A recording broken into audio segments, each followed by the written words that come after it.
Tere, mina olen Kalev.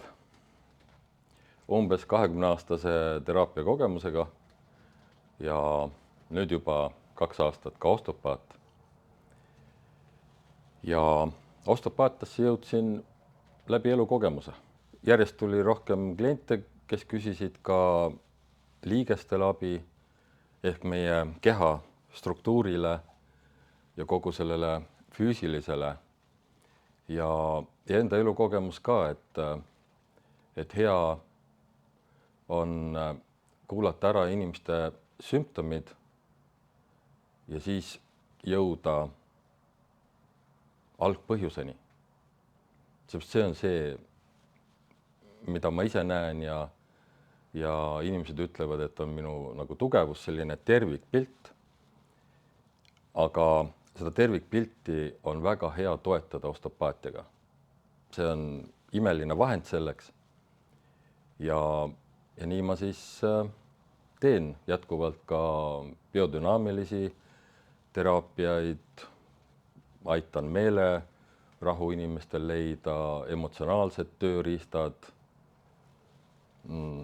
joogaõpetaja, kõik hingamistööriistad ja lihtsalt elu ise tõukas, et on vaja, et kuskil peab olema midagi, mis on nii terviklik, mis haarab inimest kogu tema füüsilise keha tervik, aga sinna kaasa siis see mõttemaailm ja tema emotsionaalne maailm.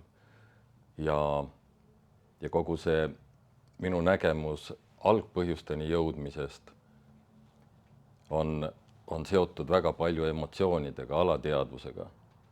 Nii et kuidas ma inimestega töötan, ongi, et ma toon kokku nii vasaku ajupoolkera kui parema. Meie intellekt, ego, mõtted ja parema ajupoolkera kogu oma alateadvuse, emotsioonide, bioloogiaga, uskumused, et inimesel ka seda füüsilise keha tervenemist toetada. Sest kohe, kui me jõuame algpõhjuseni ja selle lahendame ja tavaliselt ma selles kasutan emotsionaalseid tööriistu, siis keha hakkab tervenema.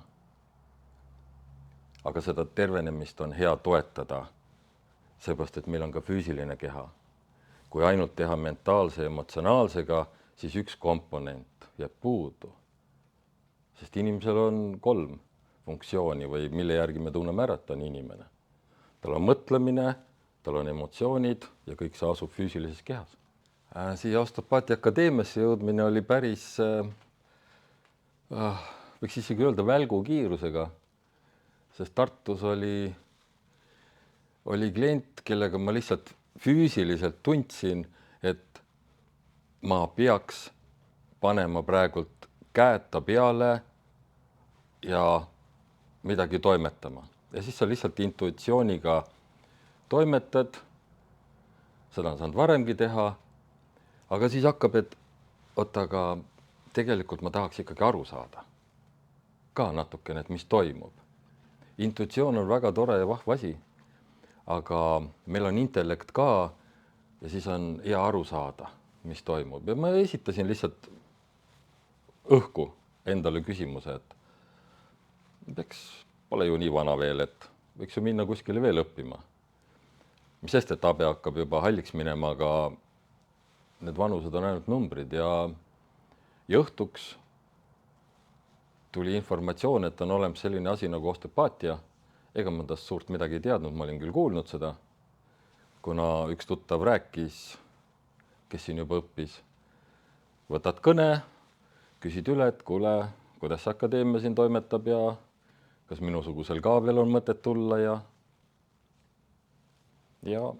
nii see teekond algas. Kokkuvõttes ma arvan, et minu tugevuseks on inimesele selline tervik lähenemine. Talle on vaja anda pilt, kus ta oma elus on, miks see seis on ja tihtilugu nad vajavad lihtsalt haritust juurde selle välise maailma hariduse, aga läbi enda märkamist, et kuidas see on minu eluga seotud, mitte kellegi teoreetiline, aga minu konkreetsed tegevused. Ja siis me toome selle suure pildi kokku ja toimub ilusad tervenemised. kui see sind kõnetab, siis me kunagi kohtume.